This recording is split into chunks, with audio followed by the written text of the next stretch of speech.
What's good, ladies and gentlemen? So I wanted to talk about the fascination with the Western media with the Hong Kong protests.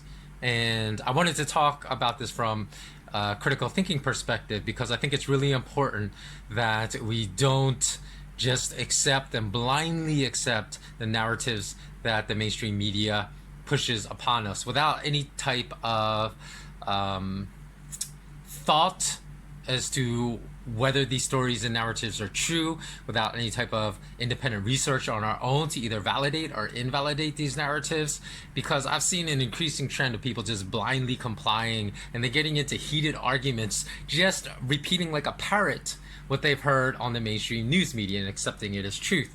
And the reason I'm going to pose a lot of questions, and I'm not actually even going to offer my opinions about some of these questions I pose, because I think the healthiest way for anyone to arrive at truth is really to perform your own research and then come to your own conclusions yourself. Because as a matter of fact, I think New Yorker magazine, which is a famous magazine in the US, they ran a story, published a story a few months ago that said something like why facts are irrelevant to people's beliefs. I know that's not the exact, I'm positive that's not the exact title, but that was the basic premise of this entire story, that a lot of times, even when facts are presented to people that have opposition beliefs, they just will discard the facts. So the way to really convince anyone that their belief is wrong about a narrative is not to tell them the truth, because if they believe the opposition view, they're going to continue to believe it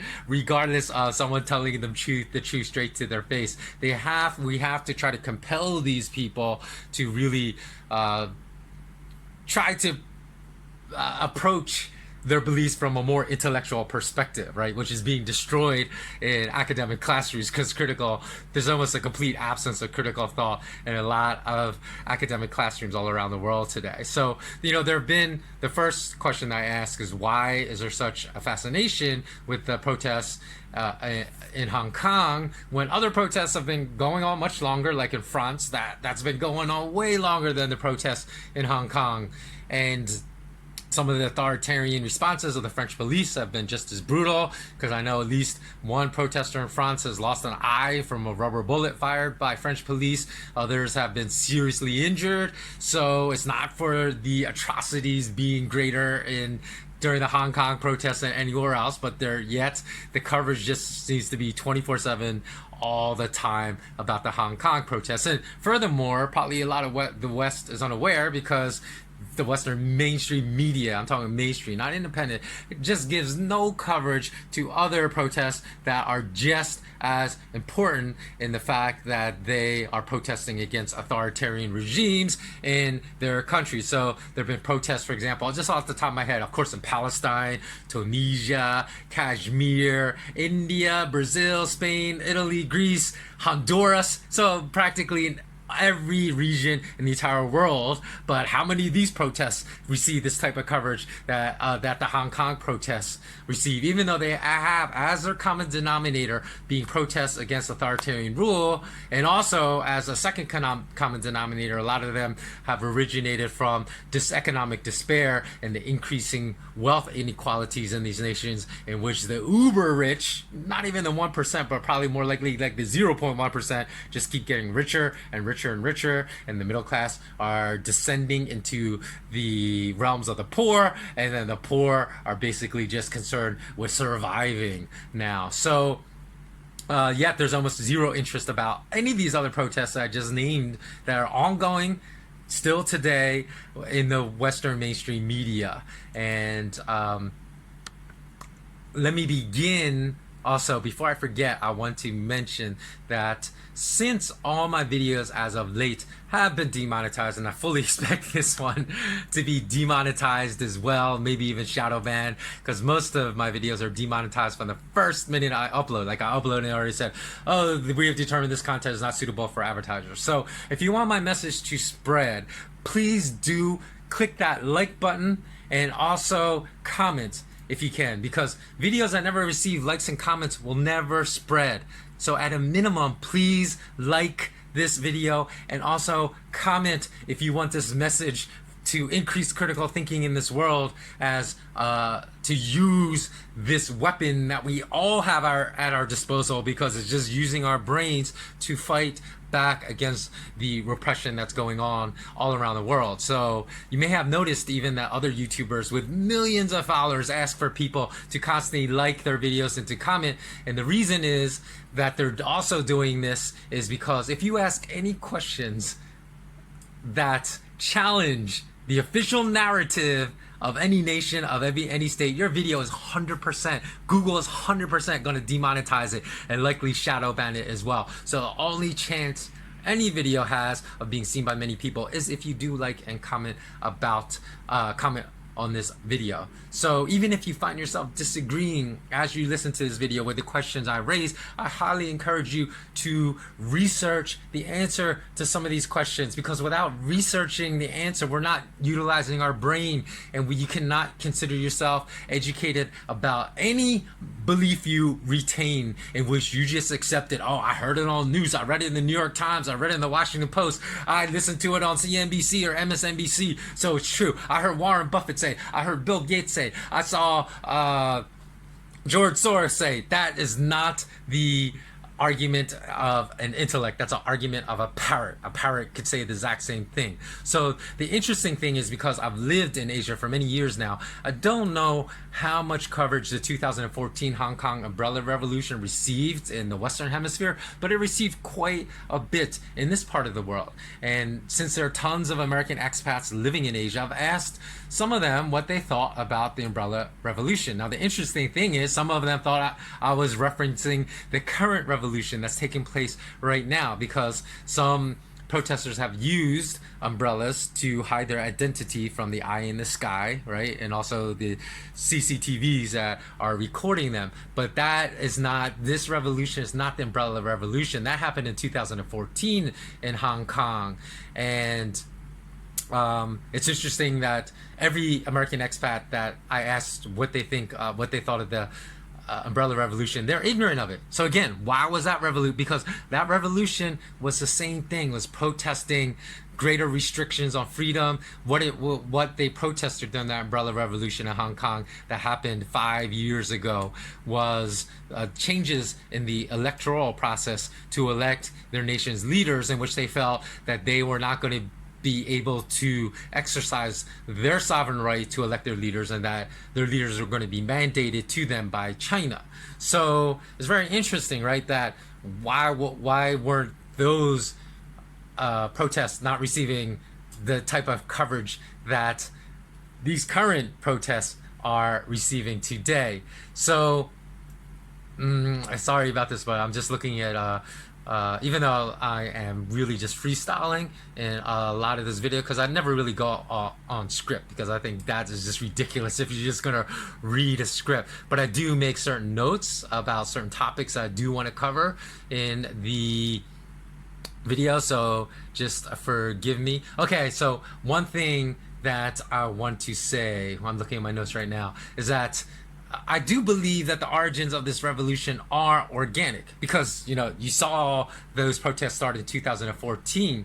However, just because, and also in past years, you can even go to YouTube now and you can see how young people in Hong Kong were speaking out about the increasing wealth inequality, the insanity of the real estate prices, driving from mainland Chinese coming to Hong Kong and driving the prices up. They were staying there unable to afford buying a home, and they actually very strongly expressed their despondency about the economic situation in Hong Kong and their growing hopelessness, saying that they felt they had no choice but probably to leave Hong Kong in the very near future due to the inaffordable cost of living. Like I said, that is a common denominator amongst all the origins of a lot of these protests, all that are happening all around. There's literally dozens happening on every continent except probably Antarctica, but every other continent in the world right now. So this is where I am going to really challenge you to start thinking, because just because the origins of our protest is organic does not mean that their leaders that have always been creating discord and sowing distrust among people, that they're not using these protests to parlay them into forwarding their own agendas. In other words, they're playing chess, everyone else is playing checkers, including those that think they're playing chess, think they understand the narrative, but they fall victim and actually support the very enemy. They're still playing checkers, but they think they're playing chess. So this doesn't mean that the West is not interfering, like your usual suspects like Henry Kissinger, George Soros, the neocons in the military-industrial complex. It does not mean that they are now not interfering in the Hong Kong protests to perhaps create more chaos and more instability as a tactic to fight back against China. So the fact that you support these protests, you support what these protesters are fighting for, and you think it's ethical, that has nothing. That's a completely different scheme. In fact, I recommend that you go read this book by Naomi Klein called The Shock Doctrine, because it speaks to how there is a long history of people in power, especially in the West, taking advantage of what they view as a crisis to forward their agendas. Because a perfect example, I'll give you an example of this. It happened when Obama first became president in 2000 and when did he become president? 2006, I believe it was, or was it the following president election in 2012? In any event, off the top of my head, I have to think back. When he became president, the U.S. stock market was not doing well. So it must have been 2006. And so Henry Kissinger was interviewed about Obama's election, because he was then the president-elect that had not yet stepped into office, and he was going to take office the next month. And this is what Henry Kissinger said.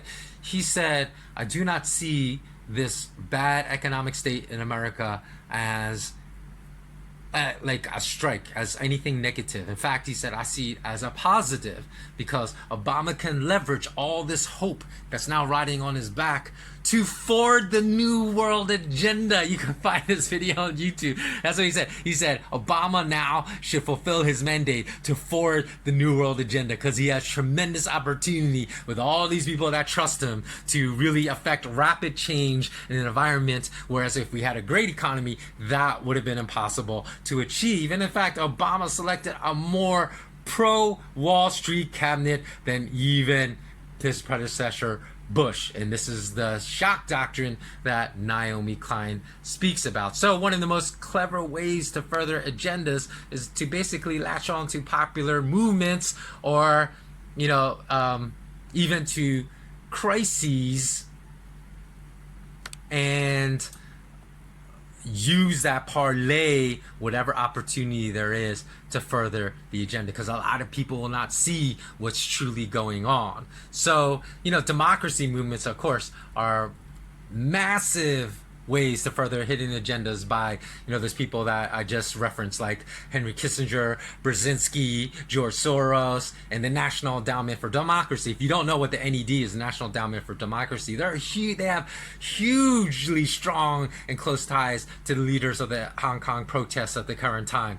Carl Gershman, who was the president of the National Endowment for Democracy, once stated, when he was still actively president, he's not president now, he said it would be terrible for democracy groups around the world to be seen as subsidized by the CIA. So he said basically this is the very reason why the National Endowment for Democracy was created, because then we could fight for our agenda, for our regime changes everywhere in the world, and we can masquerade this as a democracy movement. But what the ulterior motive can still remain the same CIA driven agenda of regime change. So the other country in which the Hong Kong protests are receiving so much coverage is also in the UK. So this British fascination with the Hong Kong protests, to me, seems so hypocritical as well, given that they were not at all interested in ensuring that Hong Kong would retain their self-guard. I know you have this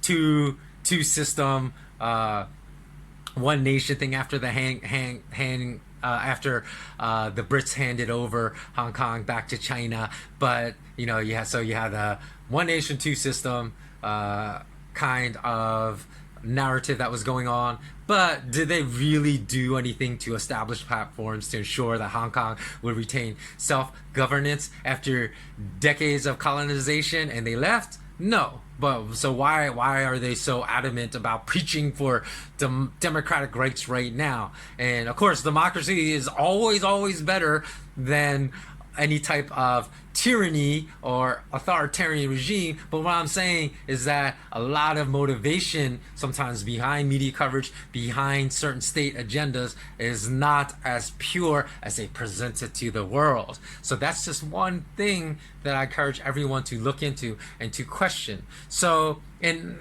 that's also I think the hypocrisy is probably even greater on the side of the Brits and Americans, because they didn't mention anything about their deliberate destruction of every democratic value during their colonial rule in Hong Kong, when they basically were able to rule for so long by distributing and drugging everyone up in Hong Kong, using Hong Kong as a portal to spread opium to China to really solidify their colonial rule in that region. And not to mention that they also founded a bank. It was David Cameron, the former UK Prime Minister's great grandfather, that was one of the founders of Hong Kong Shanghai Bank Corporation, otherwise of course known as HSBC, but really it should just be called Hong Kong British Corporation.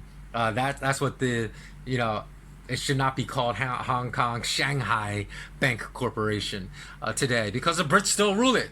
And they still retain a lot of their control over China's banking platforms by controlling one of the most important banks in China, HSBC. And in fact, HSBC was founded to launder the drug profits of the opium war they waged against China during their colonization. So there's just so much hypocrisy that goes on in the world today. And furthermore, as I stated above, since the people and organizations I named in this video are old AF and have been in this game for decades, if we think we're too smart to be used as pawns in their game and then to come over to their dark side and support them vocally because we don't understand this chess game that's being played and we're still playing a game of checkers, then we are completely foolish, because they've been in this game not for decades but for centuries. We're talking multi-generations, not just one generation, but for generations. So those of us that never research any of these narratives and just accept them blindly,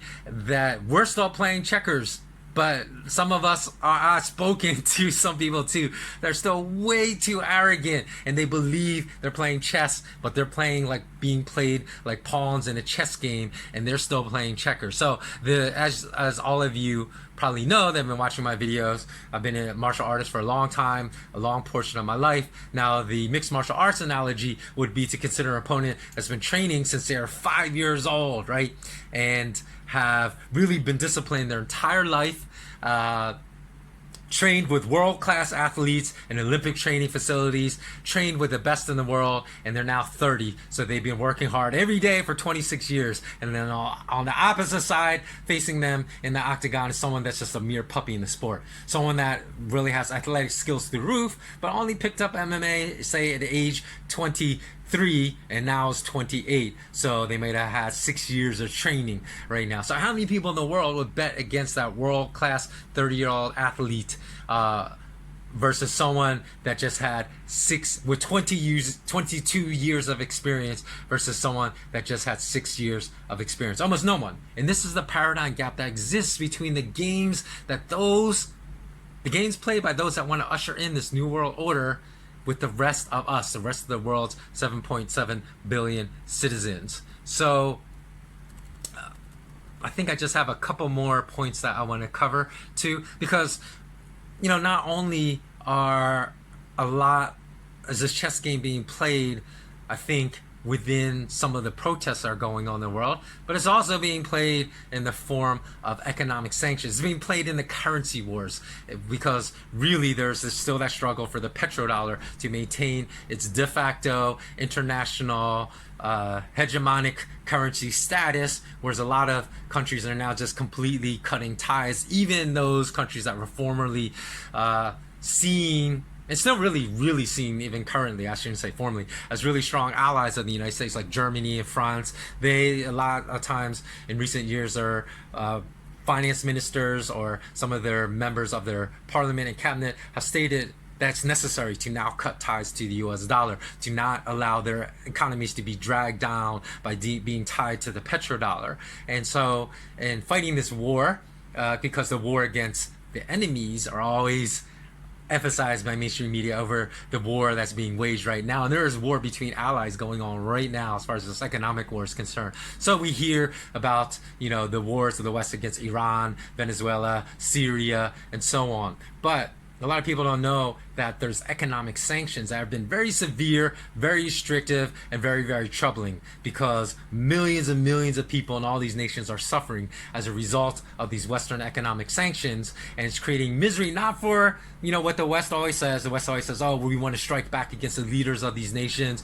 No, they're hurting. The people that are getting hurt the most are and that are being targeted with these sanctions are the people, because it's an effort to have the people rise up against their own leaders. So the only ones that are affected, the rich leaders, are not being affected at all by these sanctions. The people that are suffering and dwelling in misery because of these sanctions are the millions of poor people in these countries. There are people that can no longer even get medication to treat cancer because the type of resources and products that must be imported into those countries to produce those medicines are being blocked. So I doubt that many people understand exactly the horrific conditions being imposed upon these nations by these economic sanctions. And then anytime anything happens and there's more of an uprising, people are like, oh, look at that, we're not doing anything to them, and they're just trying to strike back against the West. So there's literally dozens and dozens and dozens of subject materials that can go into in which critical thought really must be applied if we are truly interested, if we say we're truly interested in rooting out the truth. So for those that view life through a very extremely biased lens, for example, because there are people that will stick to their tribal affiliations. I said the only one tribe you should belong to is the ethical moral tribe. So whatever is ethical, whatever is moral, you should support across the board, across all nations, all nationalities, all religions, all races, and any other tribe you can think, all political affiliations. Should be only one tribe. You should be a member of the ethical moral tribe. But a lot of people aren't. They're so hypocritical. If their tribe, their political tribe affiliation supports this certain narrative, they'll support it even if it's immoral or unethical. So I know even in the realm of the war, because these are wars that every war starts out as an economic war, almost every single war. So these economic sanctions could easily lead to military war. But there are people that just because they're anti-Trump, and I don't support a lot of things Trump does. I'll support, in fact, it's just not Trump. I don't support anything that, I can't think of a political leader that I've admired. I'm sure there's some out there in the world because there's 194 nations. But, as far as, the ones that are prominent in the news, like the G7, G8 nations, hasn't been one in a long time. But there are people, because they're just anti-Trump, will view these sanctions as immoral, not due to their immorality, but due to their hatred of Trump. They'll blame Trump for the misery of the poor suffering in Venezuela or suffering in Iran right now, without realizing that the bulk of many of these sanctions were started under the Obama administration. So that's why I say we should just judge everything for either it's moral or not moral. Oh, one other thing, just two other things before I wrap this up. I want to also mention that two questions I want to raise about these Hong Kong protests, which raises a lot of skepticism with the question of whether the U.S. government is meddling in these protests in Hong Kong. One is what's up with all the prominence of the U.S. flags being waved during this current protests. There are no, as far as I know, as far as I remember, someone can correct me if I'm wrong, there are no flags being waved during the Umbrella Revolution in 2014. And what's up also with all this anti-popo graffiti that's popping up on all these walls all over Hong Kong? Because Popo means police, but Popo is an entirely, some could argue is British, but I really think it's American. It's of American origin because in the 80s and 90s, there were police patrols on bicycles in California, in the California beaches, and they would wear uniforms that said PO on their chest for police officer, and they usually worked in tandem in pairs. So when they stood next to each other, they would say Popo. So anybody that has followed any of the California like rap game during that time know that all these rappers referred like to the police as Popo. So why it makes zero sense for me for someone that was born and raised in Hong Kong, because most of these protesters are like of college age, very young, that they would be using Popo in their anti-police graffiti. Think about that for a second, okay? And the last thing I want to mention is just that this is a little bit connected, not entirely connected to this, but it does, it's connected enough in the fact that when we look at, say, history, right, like historic textbooks, right, what imperialistic nation guilty of committing atrocities in war during their empire expanding, land and resource grabbing and exploiting agendas are transparent and document their atrocities in textbooks used in school classrooms throughout their nation?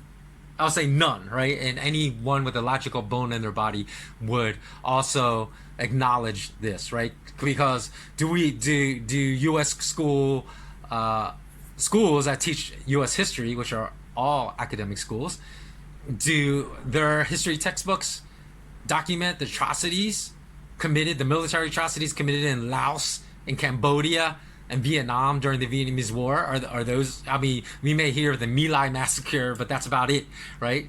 Do we know of all the atrocities that happened in Laos and Cambodia? And do they even acknowledge atrocities still going on in all three of those countries, with a lot of people suffering from unexploded ordnance, from that's still causing loss of life and loss of limb? You know how many amputees exist in Laos and Cambodia because of unexploded ordnance that was never cleaned up after the war? Do you know how many people suffer from genetic deformities and birth defects in Vietnam still because of Agent Orange that was spread during the Vietnamese War?